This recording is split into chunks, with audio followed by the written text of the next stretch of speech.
Assalamualaikum warahmatullahi wabarakatuh. Hai sahabat Mutiara Islam, berikut kisah Syekh Abdul Qadir Al-Jailani dengan seorang wali murid. Ada seseorang yang memiliki niat jahat hendak menfitnah Syekh Abdul Qadir Al-Jailani. Kemudian ia berusaha mencari cara untuk memfitnahnya. Maka ia melubangi dinding rumah Syekh Abdul Qadir untuk mengintipnya. Pada saat itu, ia melihat Syekh Abdul Qadir lagi makan bersama muridnya. Syekh Abdul Qadir suka makan ayam. Dan tiap kali ia makan ayam dan makanan yang lain, ia hanya memakan separuh. Separuhnya lagi ia berikan kepada muridnya. Hal itu tampaknya menjadi celah yang dapat dijadikan bahan fitnah oleh orang busuk tersebut. Maka orang tersebut mendatangi bapak si murid. Apakah bapak orang tua dari si Fulan? Sang bapak membenarkannya. Anak bapak apa benar belajar dengan Syekh Abdul Qadir? Sang bapak pun kembali membenarkannya. Bapak tahu, anak bapak diperlakukan oleh Syekh Abdul Qadir Jailani seperti seorang hamba sahaya dan kucing saja. Syekh Abdul Qadir selalu memberikan makan sisa pada anak bapak.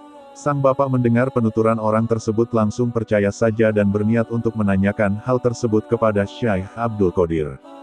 Kemudian sang bapak mendatangi rumah Syekh Abdul Qadir dan mengatakan, "Wahai Tuan Syekh, saya menitipkan anak saya kepada Tuan Syekh bukan untuk jadi pembantu atau dilakukan seperti kucing. Saya antar kepada Tuan Syekh, supaya ia menjadi alim ulama." Syekh Abdul Qadir hanya jawab ringkas saja, "Kalau begitu ambillah anakmu." Maka si bapak tadi mengambil anaknya untuk pulang. Pada saat keluar dari rumah Syekh dan hendak pulang, bapak tersebut kemudian menanyakan anaknya sejumlah hal tentang ilmu hukum syariat. Ternyata seluruh permasalahannya dijawab dengan benar oleh sang anak. Maka bapak tadi berubah pikiran. Ia tidak jadi membawanya pulang dan mengembalikan sang anak kepada Tuan Syekh Abdul Qadir. "Wahai Tuan Syekh, terimalah anak saya untuk belajar dengan Tuan kembali. Tuan didiklah anak saya. Ternyata anak saya bukan seorang pembantu dan juga diperlakukan seperti kucing. Saya melihat ilmu anak saya begitu luar biasa ketika bersamamu." Maka jawab Tuan Syekh Abdul Qadir, "Bukannya aku tak mau menerimanya kembali, tetapi Allah sudah menutup pintu hatinya untuk menerima ilmu.